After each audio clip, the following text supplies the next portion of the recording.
or something like that. All right, so I'm Danny, And I'm Gino. and we wanted to have a conversation because we started to have convos about the things that we go through, and we came to the conclusion that the number one thing that we always think about is our three kids. 3 kids. Responsibility, money, time. It's a lot of investment. And it's all about sharing. So might as well take all these combos, throw them at you guys, and let's see if you can get that to use.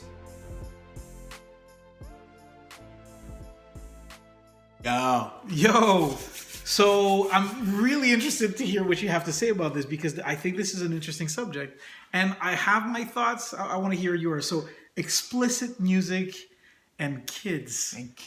Explicit music and kids. Man, where to start? So I'll start here. All right. I have an 8-year-old, a 4-year-old, and a 4-month-old. Yeah. I am just coming at the point where my 8-year-old has an idea, right? He has a sense of certain explicit words. And I start to see, like, because my kids are bilingual. Eli doesn't want to speak much French, but that's another conversation. I blame it on Ontario. Yeah. They both hear explicit words, but I don't think, one, they have no idea what they mean. None of them, right? They're at the age where they're still making up false, bad words. Yeah, exactly. But so there's certain songs that are overly explicit where the explicitness is like just brutal and disgusting, and it's like, ugh, why? Yeah. And I don't want my kids to hear that. But there are, like, most songs that I listen to don't have much explicit language anyways. Yeah. And so it's not like a big deal because an 8-year-old will not pick up on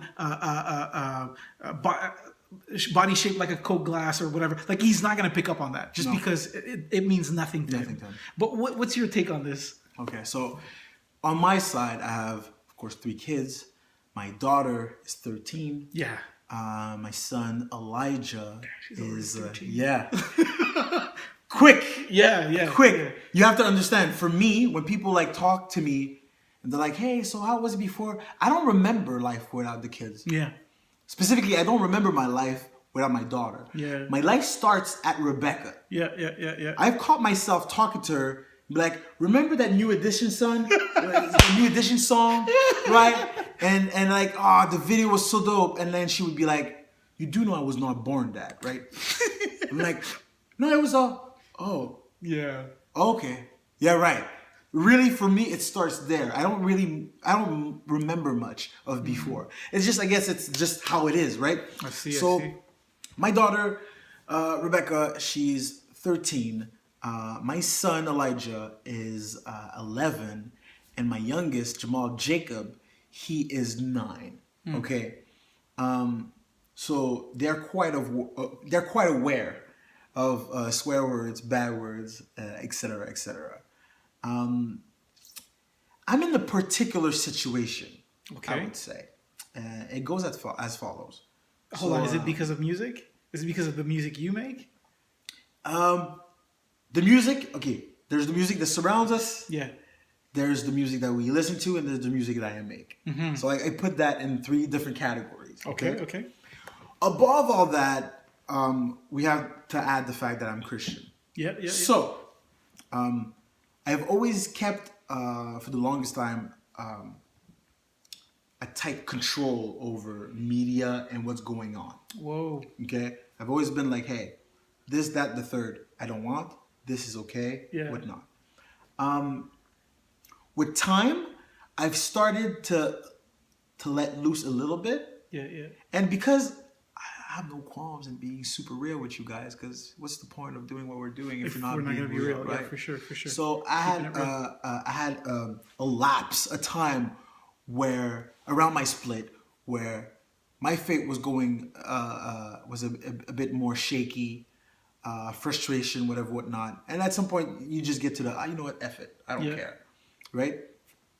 Never enough to go a deep end, but sometimes you're like, nah, I don't care, and that's just enough to open the door for certain things, right? Yeah. So, the worst thing to have is to not care. That's the worst situation. Not care. Anything can happen at this point. You know? Yeah. And when you have kids, that's the touchy part, right? You can't be like, hey, but that's just a phase. Because my phase is our phase. Yeah. That's what's going on. Yeah. So we need to stay level-headed. I can't be like, yeah, let me just sink for a little while. Because I'm bringing everybody with me. So just that could be another vlog. That's another conversation entirely. It's an interesting point. So your attention to the content being consumed by the children and your level, what you're saying is your level of attention to what they're consuming and how you're feeling internally affects them greatly to the point where...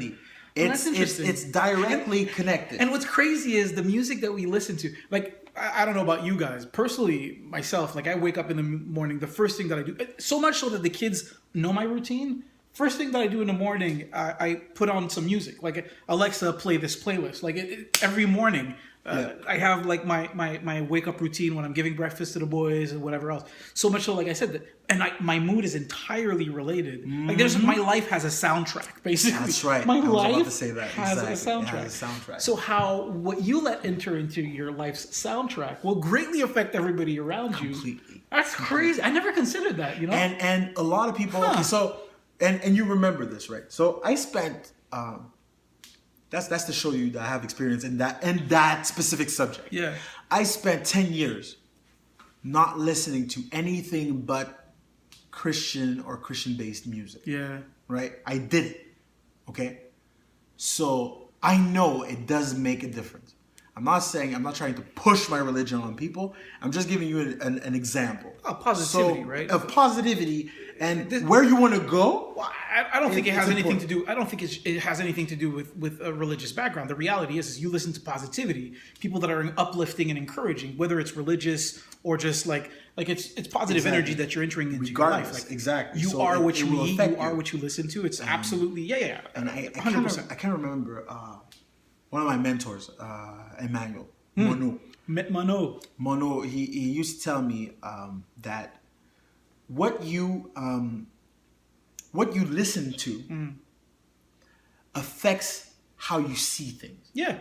Right? Absolutely. So you're listening to something, and then your whole opinion on something you see or where you're going changes. Yeah. So there's different levels of positivity. You could just have it's just upbeat music that doesn't mean anything. You could just have an instrumental. Yeah. And be fine with it. Just have some jazz music, be okay. You could have a music that says, believe in yourself, everything is yourself, that's the only thing that's important.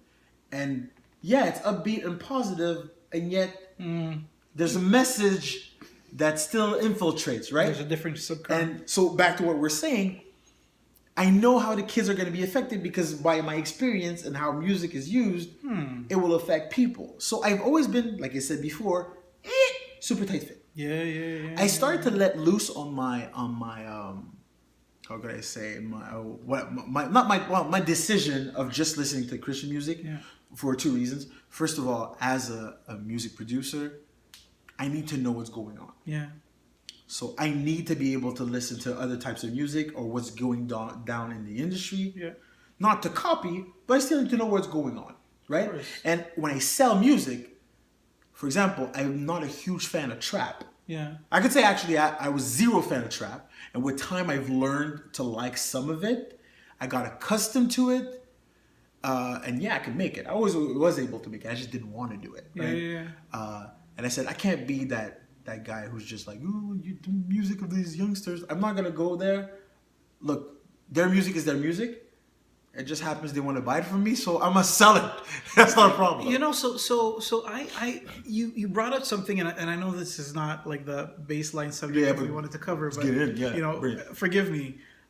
So my baby brother brought me to a concert, and it's interesting because I needed it and I didn't know. I didn't know because I worked too much and whatever. And he's like, "Hey, brother, I need to take a break. Take a break."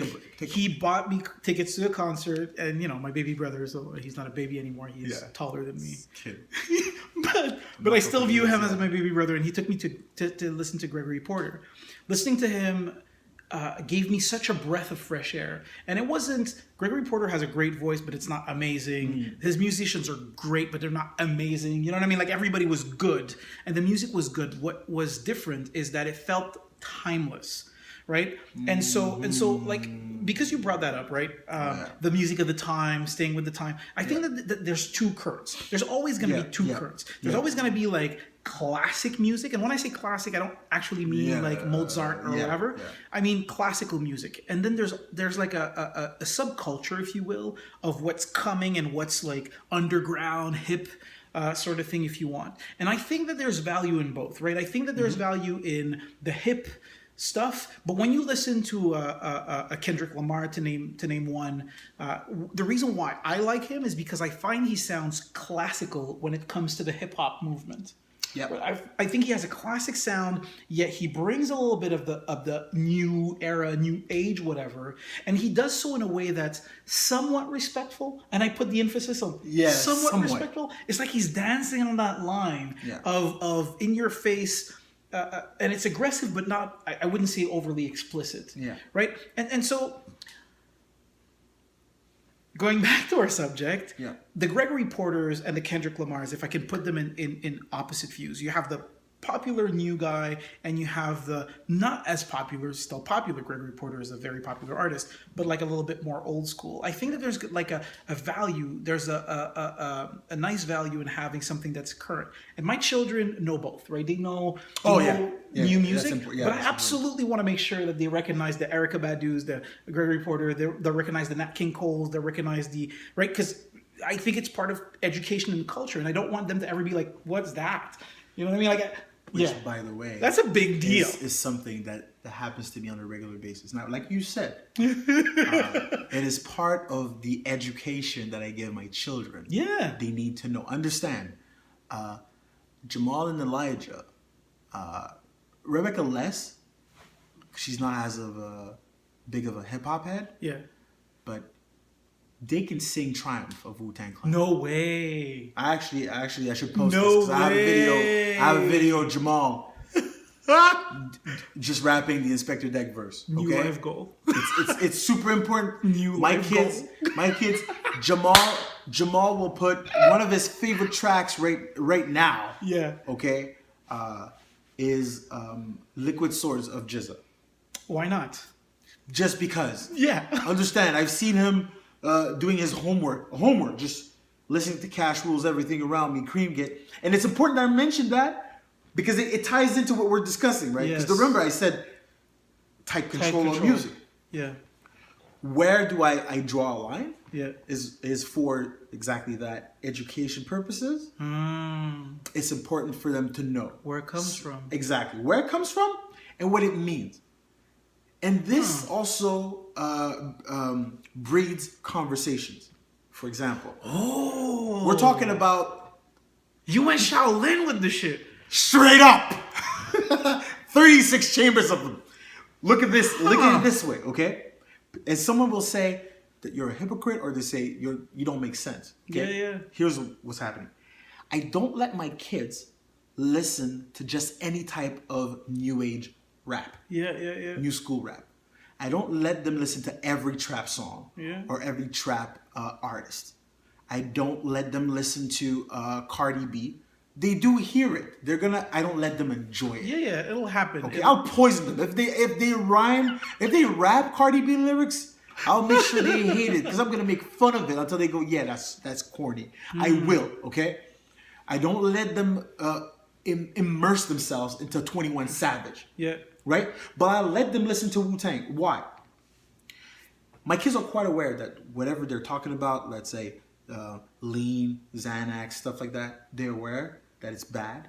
I don't know what no? these things are. I'm sorry. So that's I'm sorry. I'm sorry. And that's okay. Yeah. Okay, so lean? all the new right. Okay, so that's when you take if I remember correctly, you take codeine and you mix it with Sprite. Whoa.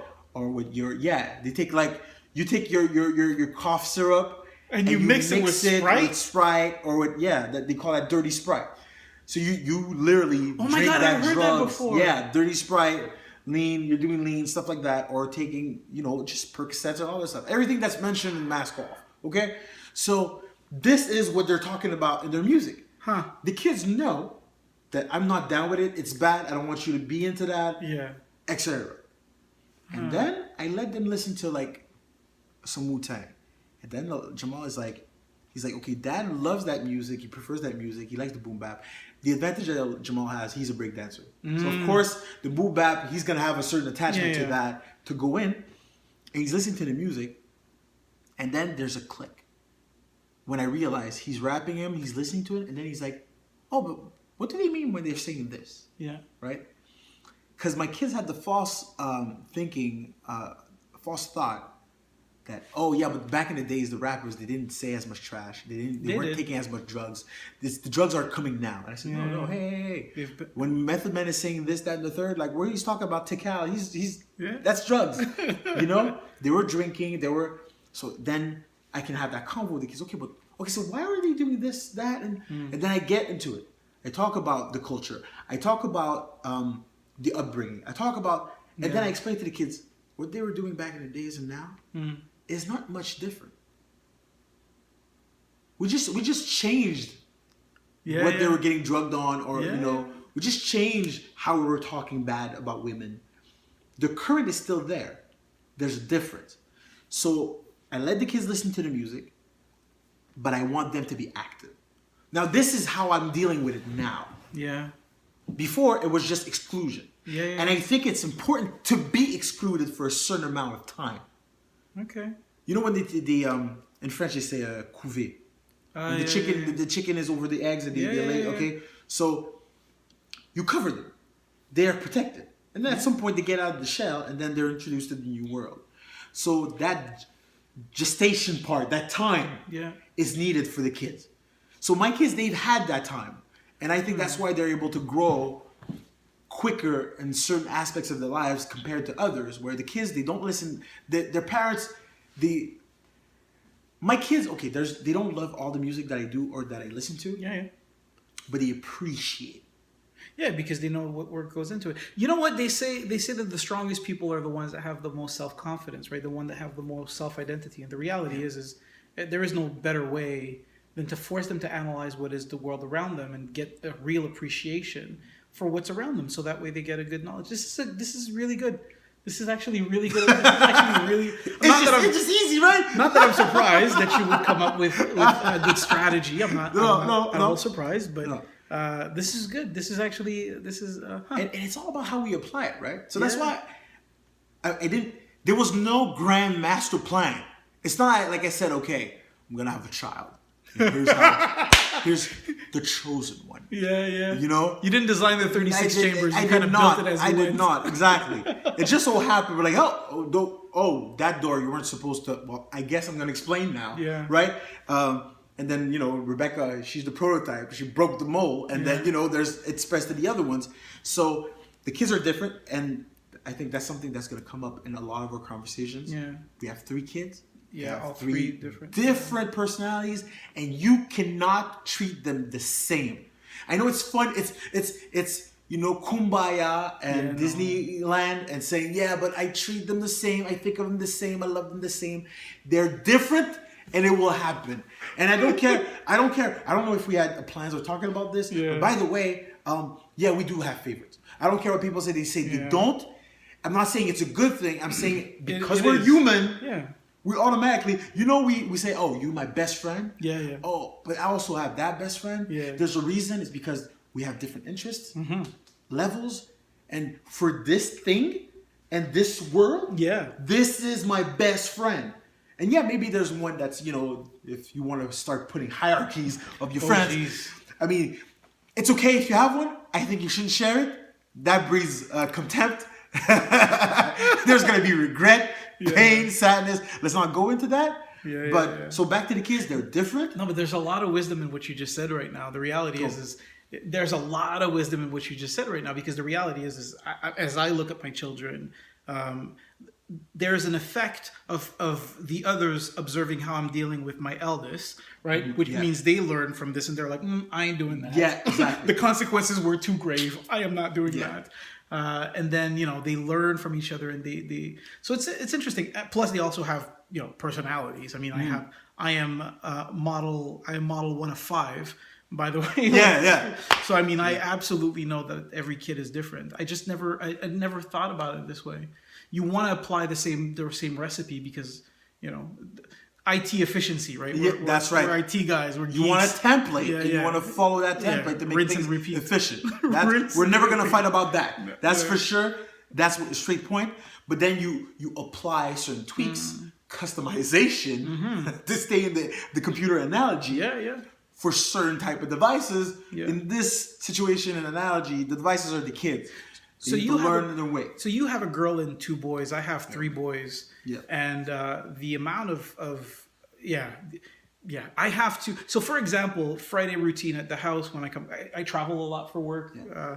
One of the things that I do oftentimes Friday evening, we'll order pizza, we'll watch a movie, and after pizza, between pizza and the movie, we'll play some music really loud in the house. The kids will dance. And of course, whatever it is I'm playing usually is a choice of theirs, not mine. Sometimes it's fun, sometimes less. Yeah. He said politely. Yes. And what I've learned is they try to emulate and replicate the music, even though they don't understand all the lyrics. So I'll take that statement back to what I was saying earlier. They don't understand, but they do. You know what I mean? Yeah. Like or I should say they get influenced. Yeah. By The influence the is energy real. Is so real. yeah, this is real. This is good. This is good. This is actually a really good. This is actually a really good point. And I guess I need I guess I need to implement some more of that stuff. I wanted to move on just because I think explicit music in kids. I learned something now. The talk. The talk. The talk. Are we talking about the talk? We have to talk about the talk. We have to talk about the talk. Yeah, because I have black kids. Yeah. And they're boys, and I've the talk, how to conduct yourself. It's interesting, right? So by the way, I think people are going to take for granted when we say the talk. What are we talking about? I'm not talking about sex. I'm talking about how do you deal with the police. We're talking, the talk about the police. 3 black boys. We live in a fairly rural area. It's not like metropolitan like Montreal or New York. Or Toronto. It's in the I live in the suburbs of the suburbs in Ottawa. Like it's a new development. There's a lot of houses or whatever. I've seen 2 cops in 5 years of living there almost. Like police presence is almost is very insignificant. So yeah, when I talk with my kids, and I've told them like the police is there to help you, but I didn't have the talk about the police. What I've talked to them is more about respect the authority, and I have taken my boys to the police station, and I have introduced them to some policemen, and shake their hands. They're human beings. And the same the other way around. Yeah, like the police, exactly. they're human beings too. Remember this. Remember these faces. Yeah, this guy. Yeah, my kids. And Ottawa's a little bit different, right? Ottawa's not as Montreal. It's a little bit different. The interaction with the authorities are very, very different. And I'll leave it at that. I'll leave my personal opinions to myself, but they're different. It's not like Montreal. The police presence is not as omnipresent. The cops don't want to be bothered, and when they are, you could tell they are bothered. And yeah, I'll leave the color to myself. But what about you? So I've had to talk with them. I'm gonna say this. What's unfortunate is that I did not think of having that talk. I did not plan the talk with them. You didn't plan it? No. Unfortunately, every time I've had to introduce the talk was because of an event or something that happened. Oh, so it was a reaction to news. Okay. Had I planned it, because I'm saying had I thought, remembered. Actually, I'm going to use that word. Had I remembered. Because here's what goes down. Okay. The lack of something happening to you does not mean that it doesn't exist. Yeah. Right? The absence of evidence. Absence. It's not the evidence of absence. Exactly. That's the quote I was searching for. Yeah, the absence of evidence is not the evidence of absence. Yeah. So just because I haven't been bothered by police for a certain amount of time, you tend to be like, yeah. You look at the news like, even you are going to be affected in a way like, oh, another black man shot. He must have been doing something wrong. Yeah. And you forget for just a little while that you're black. And again, some people are not going to agree. Going to be like, yo, but if you look at the stats, blah, blah, blah. Like, we're going to say that often. That's a whole different convo. Yeah. I'm just saying that I'm part of the black people that usually do not get bothered by police. Okay? But when I do, it sticks around. Yeah. Right? So it leaves you with a bad taste. You know what? I'd make the comparison to that with a mental disease, right? The biggest problem that you have is the fact that when somebody interacts with you, you don't know whether there's a color that's added to the interaction or if it's just an interaction for an interaction, right? Yeah. Police officer approaching you saying, we're looking for a suspect and you match the description. The first thought that you're going to have is, okay, what's the bloody description, right? Because if it's between 18 and 65, black driving a car, like, I'm sorry, buddy, do a better job. Like, I'm not going to be forgiving or interested in maintaining this convo with you. Like, you're going to be dismissed hard because I don't think it's fair. I don't think that situation is fair. I travel a lot, like I told you. And usually when I travel, I'm usually in a suit and tie. And so because I'm usually in a suit and tie, for some reason, I just get overlooked, entirely and completely overlooked. It's as if I wasn't there. As a matter of fact, and you know, I was younger, I had a modified car, it was a Honda, it made a lot of noise. And so everywhere I drove the car, every single time I drove the car, I always got, you know, a little bit more attention, and I got pulled over more times than I care to remember. When I changed cars and I got a car that was more, I'll say, buttoned up and respectable. You know what? I'll put it this way. I used to drive a Honda Accord. It was a 2-door modified, slammed to the ground car. And then eventually, when after first number one came, I got an SUV. It was an FX35, an Infiniti. It was a much, you know, it's a car that has higher class, whatever. Anyways, looked at as such, and it was absolutely insane. The look. Cops would look at me and look away as if they were like, oh, you know. Yeah, I don't want to get into that. Yeah, I don't want to get into that. We don't know who he is. Like, what the? And I'm the same guy. I had the exact same job. You know what I mean? Like, it just bothered me to no end. And so, like I said, it creates this whether it's true or it isn't, whether it's fact or it isn't, which the truth is we'll never know. Mm-hmm. The fact of the interaction with the police, it always leaves you with a sour taste in your mouth that you're wondering, is it because or is it not? Right? Yeah. It's undercurrent. Yes. And that's what makes it so annoying. Yes. Because it's how can I say this? People can deny it. Oh yeah, it's very easy to deny. It's deniable. Of course. So when you put someone on the spot, you'll be like, no, not at all. Yeah. Okay? I'll give you an example just today. I'm speaking with a client, and I've known that client forever. Mm-hmm. But in the business that I'm in, which is IT consulting, I can have clients in New York, Dubai, Lebanon, UK, anywhere. Some of them I see when I have to go on site, but most of them, we call ourselves the invisible people because most of the work we do is remotely.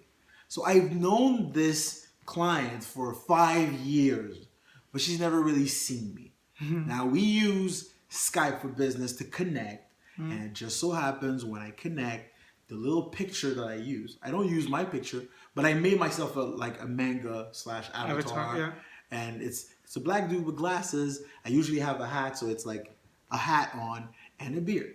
Yeah. And she says, like, she saw, oh, it's really cute. The little picture you put. Like, thank you. I like that. Is it like you? I see you have a beard, like a little thug. And I go, are you a little thug? Yeah. I mean, of course it's a joke, but for you to go to that for the joke, it means something, right? Of course it does. Now I could be the Wakanda Black Power type. Yo, how could you? Colonizer? I could do it. I could totally do it. Yeah. there's no point. I know there's no Feels good. ill though. intention. Feels good though. Right? Like real talk, it does. But there's It really no does. ill intention. It really does. I'm in a It professional. really I'm in a does. professional. I'm in a professional situation, circumstance. I don't have time to get into that convo. No, not at work. I'll just be like, hey, haha, and I move on. Yeah. She's not a bad person. Now, when you move that outside, when you leave that context though, Yeah. and that's how I've been raised, right? I don't want to make. That's my personality. I don't want to make much noise. No, I don't want to make a be. fuss. I just want to get things done because I know that when I get to the whole, there's a problem. It's really hard for me to stay calm. So I prefer like splitting that. Let me just be cool because it's 0 to 100, right? Oh yeah. So I'm Real staying quick. closer to 0 as long as possible. Real quick. Real freaking quick. So I'll give another example. A situation where now it's really harder for me to get calm. So my son Elijah gets in an altercation at the bus stop. Okay. There's a parent, an adult, a grown man who went and made some how do you call that? The menace or I forget that Threats. Threats. Hold He did threats to my son because he said that he did something to his daughter. But like they're at the bus stop. Yeah. This situation happens. Yeah. Hold on. Bus then- stop at school or bus stop? Well, at closer to home, like home, and taking the bus to go to school. Okay. So And he comes in and he starts like Threatening. talking blah blah blah blah. Yeah. And Elijah, he reacted and he had his younger brother with him. Yeah. And he acted super calm. Yeah. Yeah. The guy was just talking. He stayed straight. He had his phone on, turned it on, and he was ready. And he listened to the guy say whatever. His brother was crying. He said, take it, don't worry. And then the guy left. He went to the bus. Once he got to school, from the bus, he had already started calling me and his mom, telling us what happened. Yeah. We double timed to the school, Of course. right? To confront to see what's going on. Yeah. That I'll get another time. Okay. Here's the important part. I want to hear the rest of that story. But yeah. It's gonna be fun. Yeah. Now, whatever had to happen at school happened at school. But Yeah. for us to make a complaint, we had to go straight to the police station. Of course. If we want to make it, Yeah, because it's exact not. complaint. It's on. They're- It's for not them, a it's like problem. it didn't happen to school. It's not a we- problem, We don't of know course. how to deal with it. Yeah, And of course, they're not blaming it on my son, but they're still saying, well, what did he do? Dude, there's a grown adult Yeah. that came and threatened my child. Mm. There's really no calculation whatsoever to be made at this point. This is not what you're supposed to. Did he steal something? Like, there's no time to talk right now. So you can't do anything? I go, okay, thank you. Let's go to Yeah. police I'm station. not gonna deal with you. Now, the mother of my children is with me, and we have the two boys. Yeah. My daughter is in another school. She's in high school. Yeah. We go to the police station. I, on purpose, because I know how it works, I, on purpose, do not talk with the police clerk. Yeah. I'm on the side. I let her explain the situation. Yes. I just stay here, minding my own business. I'm just listening because I know. Yeah. Here's what goes down. She's already trying to just get rid of us. Of course. You know, he's a neighbor. Okay. Well, did he physically? Okay, but maybe you misunderstood. And she's purposely like making it so trying that to it's downplay it. complicated for us to make the complaint.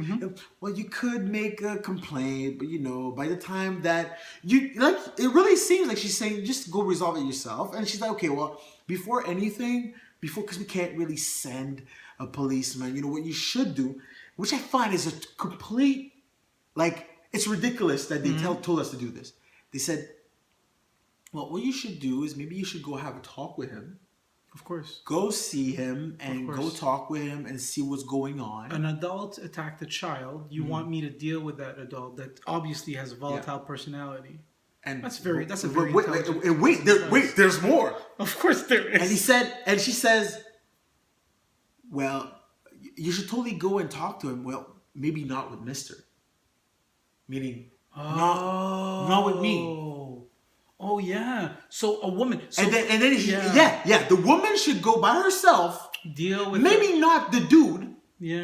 And you're gonna tell me not the black dude. She didn't. Or why are you jumping to conclusion? Well, listen to what she says, because you know things might escalate, and you know temper.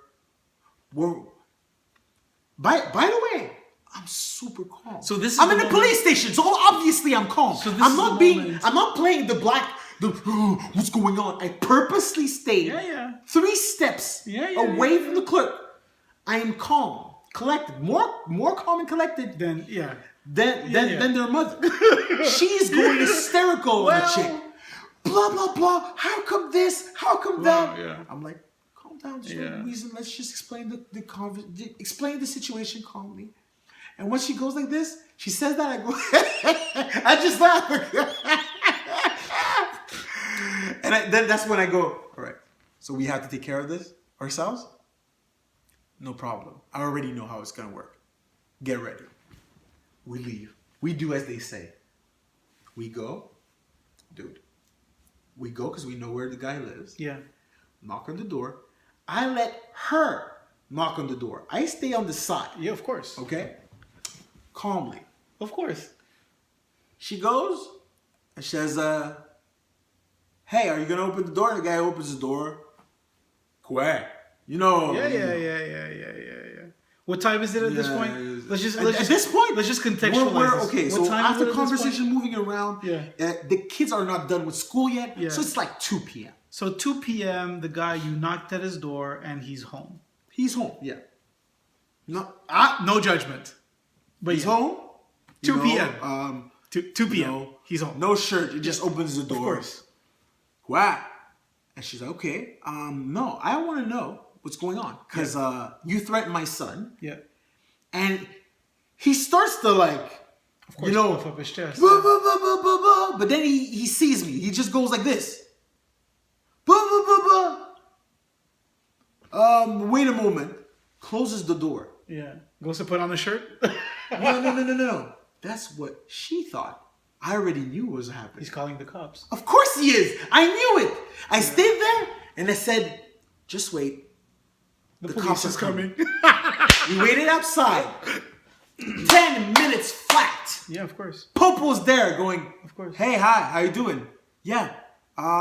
Is this your place? No. And again, I don't fuss. I stay calm. No, not at all.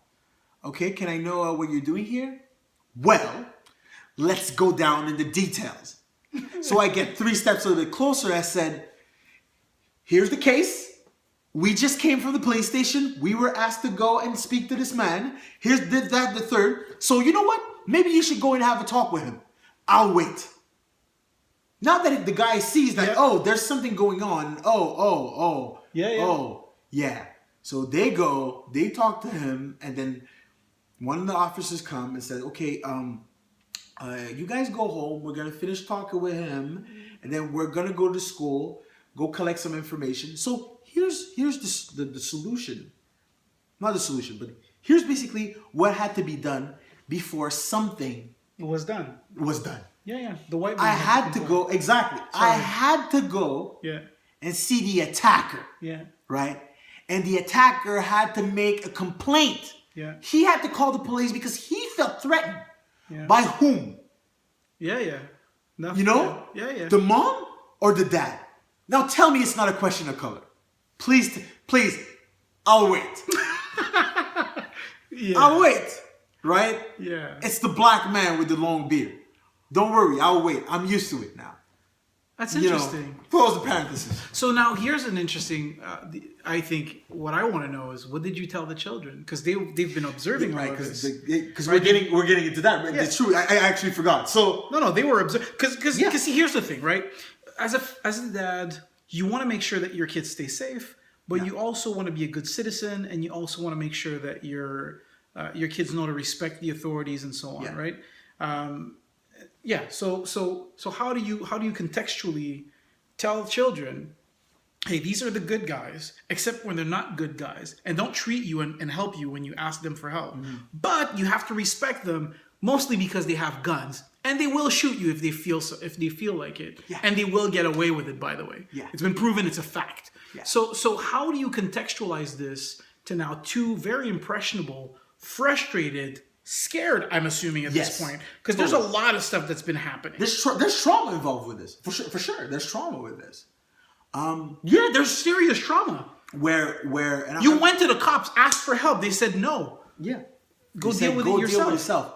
and no, and specifically let mom deal with it. I forgot. gosh. Oh, I forgot. By the way, just to add to the convo, with the threat that the man gave my son, Yeah. he also made threats to his mom, because he said, and I don't care if you have a problem, you can bring your mom. I'm not scared of her, and I'll take care of her too. Wow. So you made threats to two people. So we go to the cops, and the cop says, "Oh, that man made threats to his child, and you go." That's like telling a rape victim, "Oh, really? confront Maybe your you should attacker." have like a convo.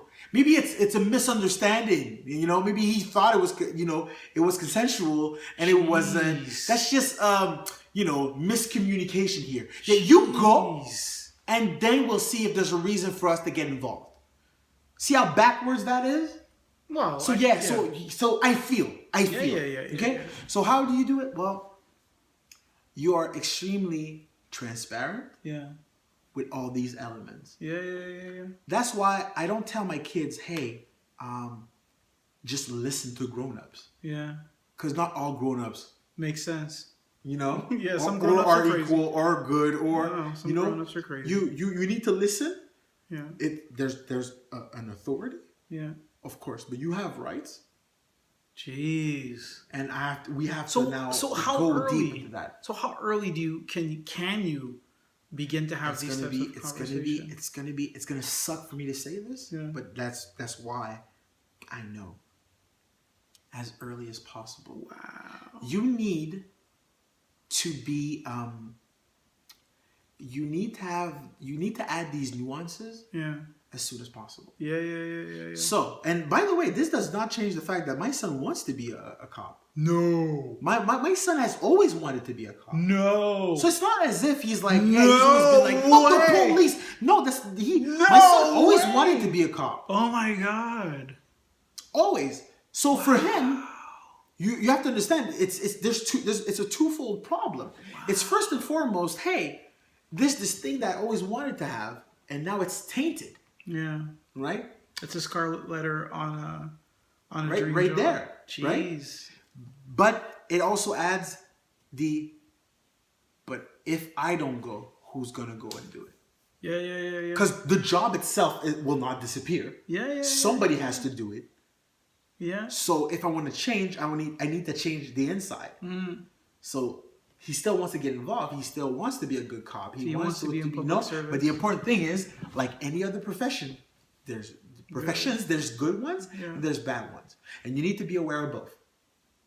And we all know that there's both. And you can detect them. You're able to see this guy, I'm not going to go to that. The same way you're able to know, maybe I'm going to go see mom today to tell her about my D in my exam and not dad. Yeah.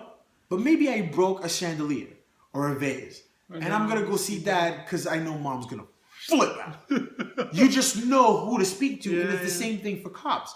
So I told my kids right away, listen.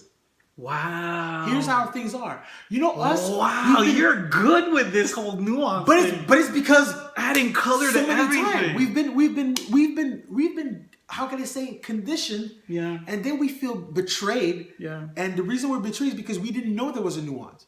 So we see all these movies, these series, and cops, super cops, good cops. Cops always good. They're doing good things. And you're like, no, some of them are messed up. Because they're people. Yeah, so right away, I'm like, hey, these heroes, they're awesome. I'm not saying they're not heroes. Hey, these firemen, heroes, I'm not saying they're not. Yeah. Same thing for ambulance, drivers and whatever not. But some suck at what they do. Yeah. And that's unfortunate. But you need to keep that in consideration at all times. Yo, that's dope. You know what? Yo. Respect. That's dope. Real talk, that's dope. I like that. Allow me. I will absolutely be biting this because that's dope. Like to be able to bring at a young age the fact to children that there's nuance in absolutely everything. Honestly, it's gonna help them in life. Just period, right? So yeah. And that comes back to the music part too. Yeah. When we're talking about music, good music, bad music. If I just tell you do not listen to any bad stuff, there's stuff you don't know. Mm-hmm. I'll let you sample certain things. only if you're able to use it with critical thinking. Yeah, absolutely. If you're just listening to it, and unfortunately that's the thing, kids are impressionable. Yeah, of course. So Yeah. they listen to it, they don't think about it, and whatever the message is, it's going in. So when they're like this, 21, savage, 21. I'm gonna shoot you down. I'm gonna kill you, take drugs. Your mom's a bitch. Then that's the overall conversation. But if I tell you, listen, I don't like it. Why, Dad? I'm gonna tell you why. Oof. Listen to this, listen to this, listen to this. Is this something we're supposed to believe in? Well, no. Would you like me to say these things to you? No, don't do it. Yeah.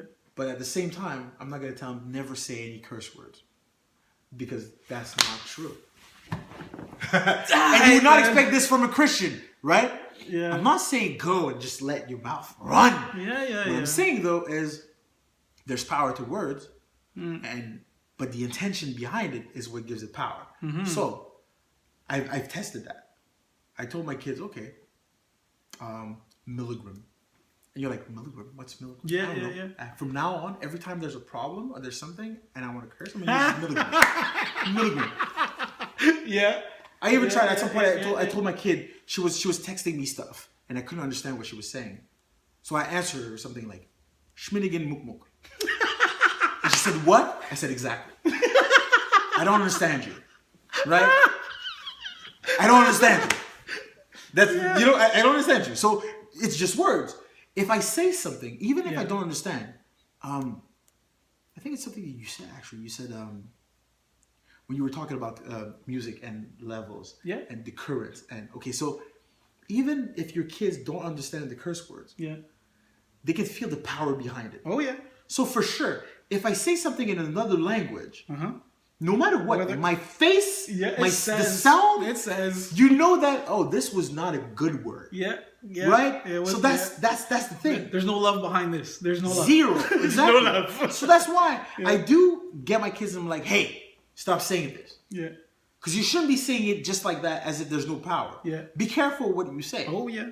Oh, yeah. But I do understand, though, that if you knock your foot on the wall, yo, it hurts. You're not full of love. No. And nobody's going like tulips, butterflies, and wind. So you know what? It's kind of funny, right?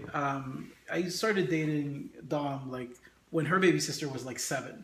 Right? So I've known her, like, a long time. And what's really interesting is because I was around a child all the time, right? I made a very conscious effort to cut myself from saying bad words and replace them with other things. Yes. And my ultimate was always butt crack. I would always say, butt crack. So much so that till this day, that is her go-to curse word. And every time she says, people look at her like, what is that?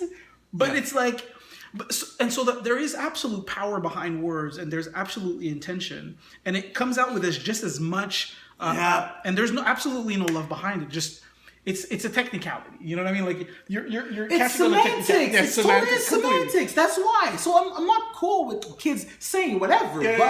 So Kim goes to school, says a bad word. The house gets called into the principal's office. Her mom had moved to Miami. I was living in the house with them. And so I show up at school, and then they tell me that that's what she said. And I'm directly responsible for this. Like it's a good thing it was you that went. Yeah. Oh yeah. Because her mom would have looked at her like, what the actual F? Yeah, exactly. But it took absolutely everything to look at the principal and just go like, she said what? And the teacher was offended by her saying butt crack in class. Oh, it's technicality. Bottom line is technicality, right? But the technicality actually got her out of detention because I argued that to death. I argued it to death. Easy. Oh yeah. A teacher tried to do that to my son also. Like she said, oh yeah, I heard him say a word. And it was I'm sure it was Creole, and I want him to speak, or like we need to understand what he's saying. It's not okay if he does this, that, and the third. She even brought like the definition of sucking on teeth, like a troop. Oh jeez. Oh, he did that. He said that, and I know that in your culture that's a bad thing. Blah blah blah. And she was trying to go all anthropology. And here was my answer. Here was my answer to that. I told her like I literally just invented another word. And actually, I used the milligram example. Oh, really? Well, you know you're all a bunch of milligrams. What? All a freaking bunch of milligrams. And they were like stone faced and like, you don't know what it means, right?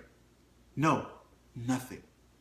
Are you really, really gonna punish him because you didn't understand what he said? Yep. He literally hurt himself. Like he hit the side of his desk. Yeah. Said a word. You're gonna tell me when you hit yourself? You're still cool and composed like Zen. No way. The teacher had it in for him for absolutely no You good chose reason. the wrong dad. Yeah. But in reality, you still chose the right parent. Yeah, because you stayed calm. Yeah. And his mom was not gonna stay cool. Yeah. She was gonna open a can of whoop ass on you. Don't worry, you were gonna understand each and every syllable that was gonna be spoken. Life. I just saved you. You just don't know it. So, in the end, and that's, by the way, that's another thing I do with the kids. They know some of my, you said butt crack. Yeah. So, in my 10 years, just to tell you that it does affect me. So, in the 10 years where I was not listening to anything but Christian music. Yeah. So I had to really, really be creative with my words. I just started using like comics. I would literally say Ninja getting Power Ranger. Oh yeah. I would just drop Ninja getting Power Ranger. I would hit myself and just, Ninja getting Power Ranger. And the kids remembered it. They just know. So sometimes they'll, in a phrase, they'll be like, oh, Ninja getting Power Ranger. Nobody else, it becomes an inside. Nobody else knows what that means. Yeah. But we know what happened. We're like, okay, did you fall? And we move on, right? So what I'm going to say is it's your choice. So we kind of came back to the whole music thing, and then words came down when we were talking about police. Because in the end, it's kind of all connected. Because it's about communication. Yeah. When we're talking about that how to deal with police, it is a question of communication. And there's some stuff I know you can mention or talk to when it comes to, because I know you're a master in that field. Body language. Body language and how to approach people of power. Oh yeah. With the stuff that you do. Oh yeah. I think you should mention that. Speaking truth to power. Speaking truth to power. There is something absolutely disarming when you come with humility to someone. You come with respect, but you also come with humility. And this is something that I'm trying to teach my boys. I'm trying to. My 8-year-old seems to abuse of it because he has figured out. We all have one kid that really is. Oh, he is brilliant. My William is absolutely brilliant, and it scares me because he wants to use his powers for evil, not good, not the greater good, for his own gain, for self gain. He's after self gain, and it's but he's absolutely brilliant, and William has to do a presentation, and I tell him, okay, well, the first thing you're going to do is you're going to apologize to the class for the look of your presentation because your parents didn't want you to go digital; they wanted you to stay analog. The first thing you're going to do in your presentation is do that, and that allows you. And he looked at me, he's like, yeah, but Dad, I have an iPad. We can do this. We can do that. I'm like, that's how you're going to do it, son. Yes. And I teach him basically the techniques on how to get everybody's eyeballs on him. I teach him how to scan the crowd. I teach him how to use the tone of his voice and project his voice. Like I'm teaching him all the good presentation techniques that I've basically learned over 15 years of presenting almost daily, right? And at the end of this presentation, I tell him to take off his stuff, roll it up, and hand it with both hands while looking at it in the eyes of his teacher. And lo and behold, he got an A, right? Bang. Right? Because we practice. He knew his stuff, spoke clearly, and he is so eloquent. He is such a good... 8. Good. He's 8, and he is a good public speaker. He presents his ideas in a way that feels that it's like sort of off, but it's not. You know what I mean? Anyways, but there is absolutely something about how you maintain eye contact and then don't break it. You let somebody, Okay. So I have to do this one, right? The handshake thing. I'm sure you know this. Some people will hold your hand like this. I'm sure you've had that. I've had that, yeah. Right? Somebody will come and they'll do this. It's a dominance question, right? We're, at the end of the day, we're animals. And some people will. I think I saw something like that when there was Obama and Trump and the way he was. Yeah. He was. Okay. Go. And the thing is there's a big analogy to be found here. A lot of people will fight it. They'll try to be like, no, and try to, do the hand twist. The reality is the moment you look somebody in the eyes and you let them, you know exactly what they're doing, and you let them do it, like, okay. Just the coming with humility, that changes the power dynamics. Because where somebody thinks he's taking power, there's even more power in giving it. And so. Wow. Yeah, there's a lot more power in giving. Like the fact of opening the door for someone, for everyone, in fact. When you simply and slowly and say, please, there's a lot of power to be gained by doing that. Because all of a sudden you look and feel and you actually are a lot more confident. So you know what? I think I'm going to take that. and yeah, absolutely. Because you're right. I use this stuff all the time. This is basically what I do for a living. And people need to hear that, actually. And okay, here's the funny part. And I think we can apply that to all content or whatever you do. Because you said something super, super powerful. When you said that there's more power in the giving part. Oh, there's more giving power. Yeah. Right? And I can think of two places where that applies. First thing, I'm saying this should be shared with everyone because even though some people will say, well, don't give the secret away. We should give that to just a small little part. No, give it. Here's the thing. You said it. It doesn't matter if you know it. It is what it is. Yeah. Right? Again, something that Mono told me, leadership is not enforced. It just is. You know the leader. The one that's trying to push you and, hey, the one that always has to remind you he's the leader is not. Yep. Right? So let's go with the whole giving part. First of all, the first thing, I don't know why, but the first thing that popped in my mind was, oh, see, that's why women are so powerful. Yeah. You said it's about giving, right? Oh, yeah. I might be taking the expression of ravishing or conquering. Yeah. But there's something in knowing that, your lady is not your lady because you took. She chose. Oh, yeah. No matter what. No matter how much of a Don Juan you think you are, she chose. She gave something. She's like, yeah, I'm giving you permission.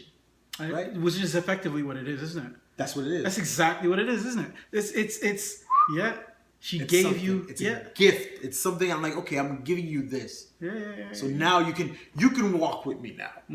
You can open the door for me now. It's something you give, right?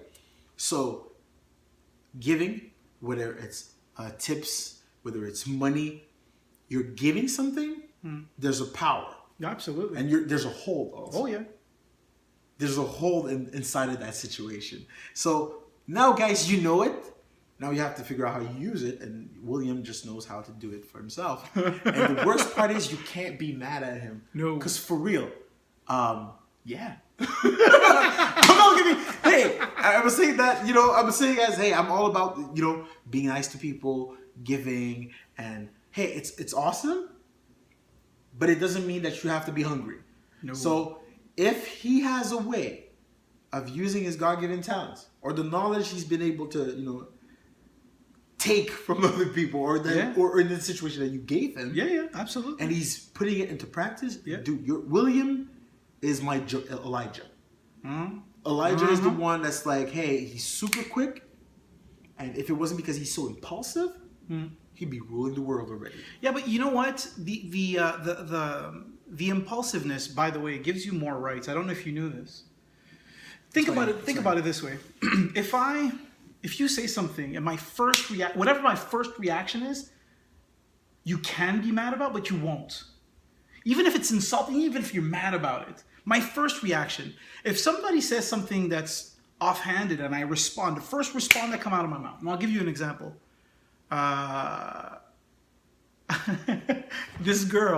This girl's like, oh my God, like, you think you're so all this, but you're overweight. And I'm like, I know I'm overweight and I can lose weight. You can never lose the ugly.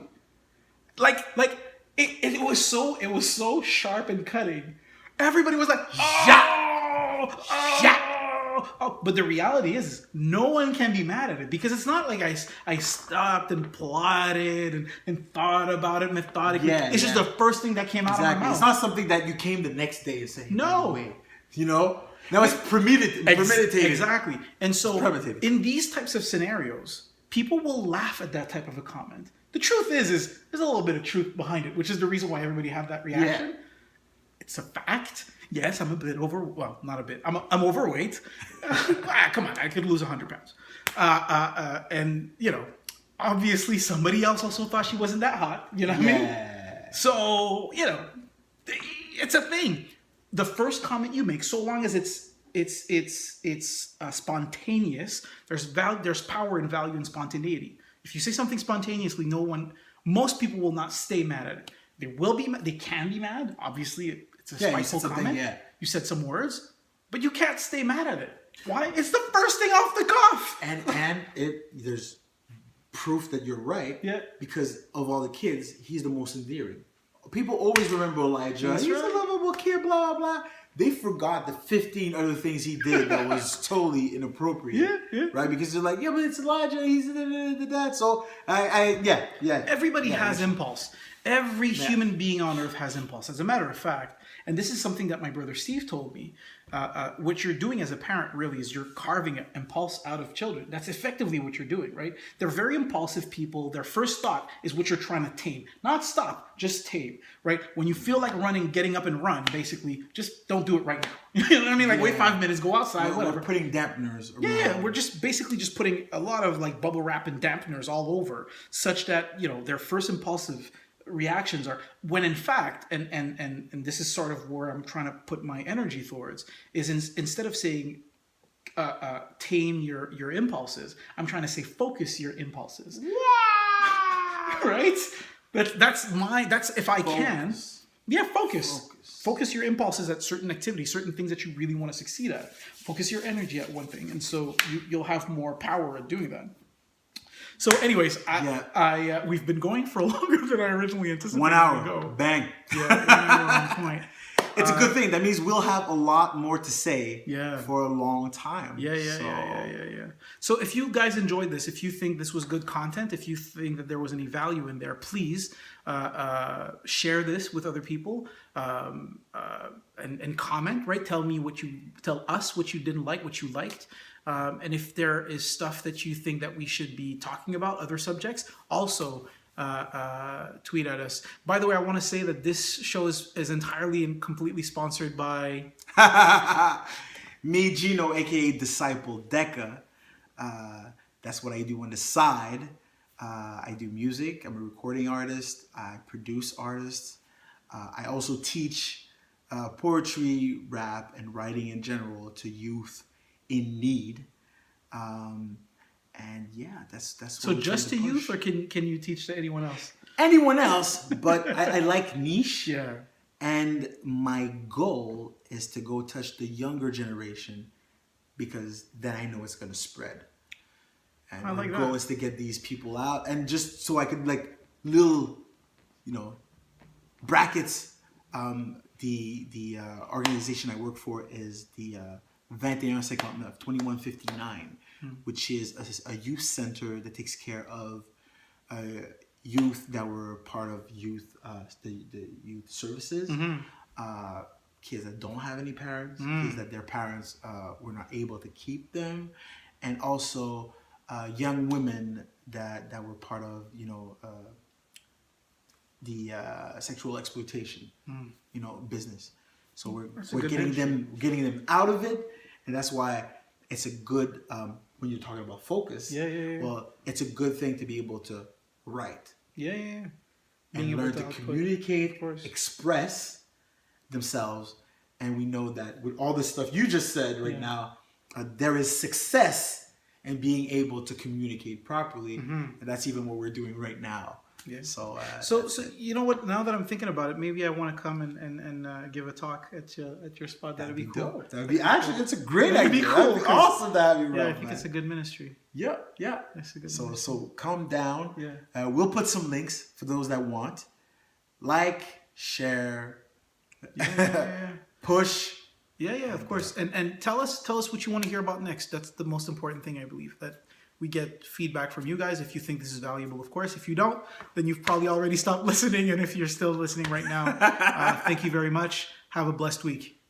Peace. Out.